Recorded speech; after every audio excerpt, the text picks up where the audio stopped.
এখন আমরা যে কুরবানিটা করব, কুরবানির গোশত ভাগ করে দিলাম, এক ভাগ গরিব দুঃখীদের দিলাম, এক ভাগ আত্মীয় স্বজনদেরকে দিলাম, আর এক ভাগ আমরা খাইলাম। কুরবানির পশু আমাদের জন্য হালাল, কিন্তু বলেন তো দেখি পুরো গরুই কি আমাদের জন্য হালাল? কথা কন না গা? গরুর কিছু কিছু জায়গা আছে, কিছু কিছু রক আছে, যেমন রক্ত, পোঁচ, কিছু কিছু অংশ আছে ওগুলো খাওয়া যায় না, যেগুলোকে রাসূল সাল্লাল্লাহু আলাইহি ওয়াসাল্লাম নিষেধ করেছেন ওই অংশগুলোকে বাদ দিয়ে হালাল অংশটুকু আমাদেরকে খেতে হবে। এটা হলো ইসলামের শিক্ষা। কিন্তু অনেকেই প্রশ্ন করেছেন যে হুজুর, কুরবানির গরু আমরা যে নারী ভুঁড়ি পাই, এই নারী ভুঁড়ি খাওয়া যাবে কিনা? কুরবানির গরুর যে নারী ভুঁড়ি আমরা বের করি এটা পরিষ্কার করে খাওয়া যাবে কিনা, বা এটা খাওয়া জায়েজ আছে কিনা, এটা খাইলে কুরবানি হবে কিনা? ভালো করে বোঝার চেষ্টা করবেন।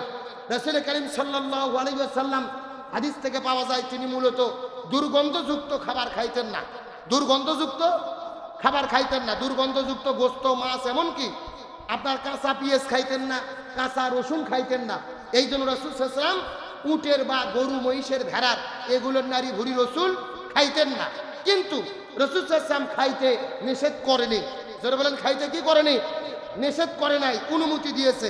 আর রসুলের হাদিস কাকে বলে? কওলুর রসুল, ফিলুর রসুল, তাকলিরুর রসুল, তাকরিরুর রসুল। রসুল যা বলেছে তা হাদিস, যা রসুল করেছে তাও হাদিস, রসুল যেটা মৌন সমর্থন করে অনুমতি দিয়েছে সেটাও হাদিস। সুবহানাল্লাহ বলেন। তাহলে রসুল নিজে নারী ভুঁড়ি খায়নি, তবে খাইতে নিষেধ করেনি, সমর্থন করেছে, মৌন সমর্থন দিয়েছে। তার মানে আমরা যে পশু কুরবানি দেব, গরু, ছাগলের নারী ভুঁড়ি আমরা পরিষ্কার করে যদি আমাদের রুচিতে না বাঁধে খাওয়া যাবে, কোনো সমস্যা। যারা খাইতে পারে না ওটা আলাদা কথা। যেই লোক পাঙ্গাস মাছ খায় না ওর কাছে পাঙ্গাসের ওয়াজ করে লাভ আছে? আর যে পাঙ্গাসের মজা বুঝেছে, যতই পাঙ্গাসের বিরুদ্ধে কথা বলে ও পাঙ্গাস খাবে। কথা বল না, তে নারী ভুঁড়ি আর এই ভোট, যেটাকে আমরা ভোট বলি, এই গরুর নারী ভুঁড়ির মজা যাই বুঝেছে, একে আমরা নিষেধ করলে কি ছাড়বে? আবার আমরা যদি কাউকে খাইতে বলি যে ঘৃণা করে, সে কি খাবে? তবে ভালো করে বোঝেন, হালাল হারাম নির্ধারিত হয় আল্লাহর হুকুম দিয়ে। কোনটা কোনটা হারাম আল্লাহ পরিষ্কার বলে দিয়েছে, এটা হারাম, এটা হারাম, এটা খাওয়া যাবে না। কিন্তু যেহেতু আল্লাহ এটা হারাম বলেনি, রসুল মৌন সমর্থন করেছে, জায়েজ খাবারকে আমরা কি না জায়েজ বলতে পারি, হারাম বলতে পারি? তবে কিছু কিছু ওলামায়ে কিরাম বলেছে যেহেতু রসুল নারী ভুঁড়ি খাইতো না, পছন্দ করতো, সেহেতু এটাকে তারা বলেছে মাকরু, হারাম না, না জায়েজ না। কিছু কিছু ওলামায়ে কিরাম এটাকে কি বলেছে? মাকরু। তবে যেহেতু আল্লাহ রসুল অনুমতি দিয়েছেন, আল্লাহ নিষেধ করেনি, এটা না জায়েজ না, রুচিতে না বাঁধলে খাওয়া যাবে। আল্লাহ তাআলা আমাদের সঠিক বুঝ দান করুক, বলেন আমিন। আসেন যে কথা বলতে চাচ্ছিলাম, তাহলে আমরা যে কুরবানিটা করব, কুরবানিটা হবে কার জন্য? কার সন্তুষ্টির জন্য? আল্লাহর সন্তুষ্টির জন্য। হযরত ইব্রাহিম আলাইহিস সালাম তার পুত্র ইসমাঈলকে কুরবানি করতে গিয়েছিলেন, সেই কথাটি আল্লাহ তাআলা যে ঘটনাটি সরাসরি কোরআনের মধ্যে বর্ণনা করেছেন। সুবহানাল্লাহ বলেন। সূরা সফফাত, জোরে বলেন, কি নাম বলেছি? সূরা সফফাতের 100 নম্বর আয়াতের মধ্যে আল্লাহ তাআলা বলেন, সেই সময়ের কথা স্মরণ করো, রব্বি হাবলি মিনাস সালিহিন। যখন ইব্রাহিম আলাইহিস সালাম আল্লাহর কাছে ফরিয়াদ করে বলেছিলেন, আল্লাহ আপনি আমাকে একটা নেককার সন্তান দান করেন। সুবহানাল্লাহ বলেন। সন্তান দেওয়ার মালিক কে? আরো জোরে বলেন। আমার প্রিয় বন্ধুগণ, মুসলমান ভাইরা, গভীর মনোযোগ লক্ষ্য করুন। হযরত ইব্রাহিম আলাইহিস সালামের বয়স যখন 86 বছর হয়েছেন, চিৎকার করে বলেন তো দেখি কত বছর? 86 বছর বয়সের ভেতরে আল্লাহ তাআলা হযরত ইব্রাহিম আলাইহিস সালাম আল্লাহর কাছে বলেন, রব্বি হাবলি মিনাস সালিহিন, হে আল্লাহ আপনি আমাকে একটা সন্তান দেন, আমাকে সন্তান দেন, আমি সন্তানের পিতা হতে চাই। আল্লাহ রাব্বুল আলামিন বলেন, ফাবাশশারনাহু বিগুলামিন হালিম, আমি আপনাকে একটা সবুরকারী নেককার সন্তানের সুসংবাদ দিলাম। চিৎকার করে বলেন তো দেখি সুবহানাল্লাহ। হযরত ইব্রাহিম আলাইহিস সালাম আল্লাহর কাছে সন্তান চাইলেন। আল্লাহ বলেন, তোমাকে নেককার একটা ধৈর্যশীল সবুরকারী সন্তানের সুসংবাদ দিলাম। ইব্রাহিম আলাইহিস সালামের স্ত্রী ছিলেন 2টা। জোরে বলেন কয়টা? হযরতে ইব্রাহিম আলাইহিস সালাম নমরুদের অগ্নিকুণ্ড থেকে বের হয়ে যখন ইরাক দেশ থেকে ফিলিস্তিনের দিকে যাওয়া শুরু করলেন, যেতে যেতে পথের মধ্যে লক্ষ্য করে দেখেন ওই পথের ভেতরে হাজার হাজার যুবকেরা বর সেজে বরের আকৃতি ধারণ করে কোথায় যেন দৌড়ে দৌড়ে চলে যায়। ইব্রাহিম আলাইহিস সালাম বললেন, তোমরা কোথায় চলে যাও? তখন ডাকতে বলে, আমরা বিবাহ করার জন্য চলে যাচ্ছি। আমরা প্রত্যেকেই হলাম এক একটা করে বর, আমরা বিয়ে করার জন্য রাজপ্রাসাদের দিকে চলে যাই। ইব্রাহিম আলাইহিস সালাম বলে, এতগুলো বর একদিনে কিভাবে বিবাহ করবে? সমস্ত বরগুলো ডাকতে বলেন, আজকে রাজপ্রাসাদে রাজার কন্যাকে বিয়ে দেওয়া হবে। রাজার কন্যা বলেছেন এলাকার যুবকদেরকে প্রত্যেকে বর সেজে রাজপ্রাসাদে চলে যাবেন, যাকে এই রাজার কন্যা পছন্দ করবেন তাকেই তিনি বিবাহ করবেন। স্বয়ং বরা অর্থাৎ নিজেই নিজের বরকে গ্রহণ করে নেওয়া। আমরা চলে যাচ্ছি রাজপ্রাসাদে, যদি আমাদের কপালে লাইগা যায়, ওই রাজপ্রাসাদে যাওয়ার পরে রাজকন্যার স্বামী যদি আমরা হতে পারি, আমরা এই জন্য বর সেজে সেজে রাজপ্রাসাদে চলে যাচ্ছি। আমরা মনে মনে নিয়াত করি, যদি রাজার আমরা জামাই হতে চাই, যদি লাইগা, যদি সবাই চলে যাচ্ছেন সেজে সেজে।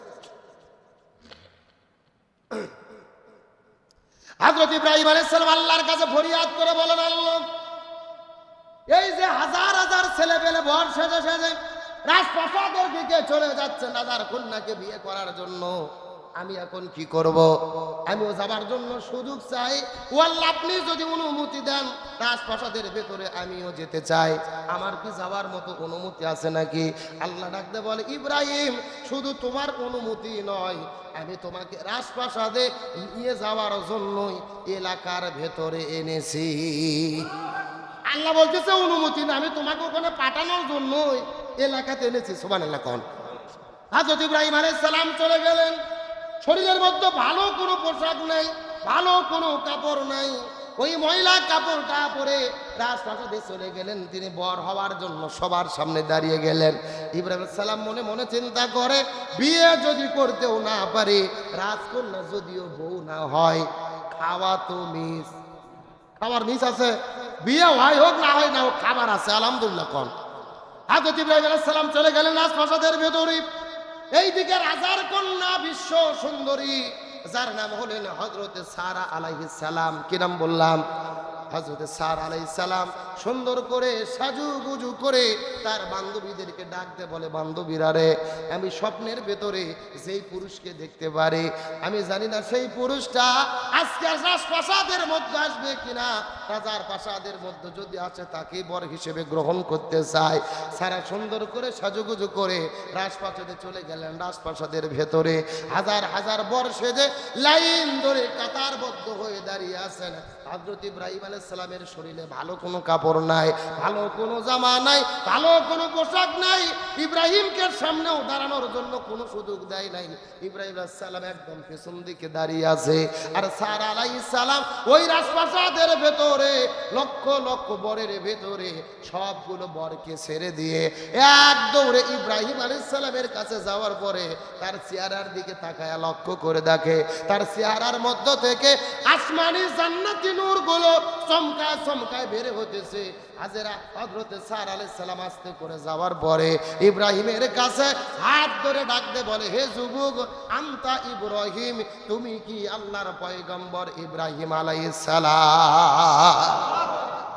তুমি কি আল্লাহর পয়গম্বর ইব্রাহিম আলাইহিস সালাম, যাকে নমরুদের অগ্নিকুণ্ডের মধ্যে ফেলে দেওয়া হয়েছিল?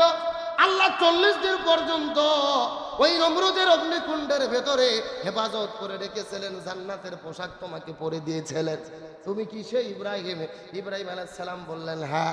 হাজেরা আলাইহিস সালাম ইব্রাহিমের হাত ধরে ডাকতে বলেন, বাবা, আমি এই যুবকটাকে আমার স্বামী হিসেবে গ্রহণ করতে চাই। ইব্রাহিম ডাকতে বলে, না, বিয়ে করতে গেলে শর্ত আছে, আমি বিয়ে অবশ্যই করব, তবে ঘর জামাই থাকতে পারবো না। আমার সঙ্গে যদি বিয়ে হও, আল্লাহ হুকুম করেছে আমাকে ফিলিস্তিনে যেতে হবে, বাইতুল মাকদাস নির্মাণ করতে হবে। বিয়ে তো অবশ্যই করব, তবে শর্ত হলো আমি ঘর জামাই থাকবো না, আমার সঙ্গে ফিলিস্তিনে যেতে হবে। হযরত সারা বলে, আমি শুধু ফিলিস্তিন যাব না, প্রয়োজন আপনার সঙ্গে সারা পৃথিবী ঘুরতে চাই, তারপরেও আপনাকে আমি বিবাহ করতে চাই। পৃথিবীর সর্বশ্রেষ্ঠ ওই সময়ের বিশ্ব সুন্দরী হযরত সারা আলাইহিস সালামকে ইব্রাহিম আলাইহিস সালাম বিবাহ করলেন। হযরত ইব্রাহিম আলাইহিস সালাম সারাকে সঙ্গে করে গ্রহণ করার পরে সারাকে সঙ্গে করে নিয়ে রওনা করলেন। যাইতে যাইতে পথের ভেতরে এমন একটি এলাকার মধ্যে চলে গেছেন, ওই এলাকার জালেম বাদশাহ ইব্রাহিম আলাইহিস সালামকে গ্রেফতার করলেন, সারাকে গ্রেফতার করলেন। ওই জালেম বাদশার চরিত্রটা খারাপ ছিল। এলাকার ভেতরে সুন্দরী সুন্দরী মেয়েদেরকে দেখলে তাদের চরিতার্থ নষ্ট করত, তার সঙ্গে মেলামেশা করত, তাকে ধর্ষণ করে তার ইজ্জতকে নষ্ট করতেন। এই যে সারা আলাইহিস সালামকে গ্রেফতার করে নেওয়ার পরে ওই দেশের সৈন্য বাহিনী ওই জালেম বাদশার কাছে নিয়ে চলে গেলেন, ঘরের দরজা জানালা বন্ধ করে দিলেন, ইব্রাহিম আলাইহিস সালাম কোন ঘরের মধ্যে বন্দী করে রাখলেন। এই জালেম বাদশা আস্তে করে সারার কাছে যখন চলে যাবে, তার শরীরের মধ্যে যখন হাত দেওয়া শুরু করবে, হাতটা স্পর্শ করার আগে ওই হাতটা লুলো হয়ে গেল, আর নড়চড় করতে পারে না, হাতটা অবশ হয়ে গেল। ওই জালেম বাদশা বুঝতে পারলো মেয়েটি যেন তেন কোনো মেয়ে নয়, মহিষী কোন আল্লাহর প্রিয় বান্দী হবে। জালেম বাদশা ডাকতে বলে, আমি ভুল করেছি, তুমি আল্লাহর কাছে মাফ চাও, আমি আর তোমার কাছে যাব না। হযরত সারা আলাইহিস সালাম আল্লাহর কাছে মাফ চাইলেন, এর হাতটা ভালো হয়ে গেল। কিন্তু ভালো হয়ে যাওয়ার পরে আর মনের শয়তানি মারা যায় নাই, মনের শয়তানি বন্ধ হয় নাই। যখন আবারও সুযোগ পেয়েছে, আবার সারার দিকে যাওয়া শুরু করেছে, তার পাটা মাটির মধ্যে ডেবে গেল, হাতগুলো অবশ হয়ে গেল, দুই হাতগুলোও নড়াতে পারে না, পাগুলো নড়াইতে পারে না। এই জালেম বাদশা ঠেলায় পরে ডাক দে বলে, এ সুন্দরী, তুমি হলে আমার মা, আমি তোমাকে মা বলে ডাকতেছি, আল্লাহর কাছে দোয়া করো, আল্লাহ যেন আমাকে ভালো করে দেয়।